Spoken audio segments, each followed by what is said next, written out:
Tuina challenge Apollo nti Stan amanya nti oli mbiro bya kusumululwa oli mbiro bya kuwona oli mbiro byo kati ye kyakola omulimu gwe ku distracting kubuzaabuza kati bwamanya nti oli mbiro bya kukwata ku kyamagero akujja mu position yo woino kifunira kati position je njogerako kwe kuba nti singa Katonda ekyamagero kyakiyisa mu Pastor Bujingo nga mwe kigendo yita negwe watuula ku simu yo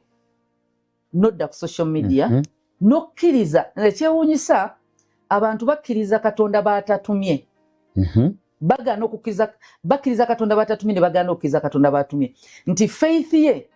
lwaki agissa muntu gwawudde nagamba nzikiriza kyagambye Pastor Bujingo mubbi kangezi Pastor Bujingo kino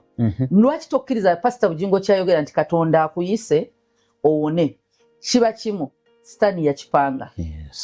gwe lwaki lwe wagenze ku simu lw'osanze ebikwata ku baweereza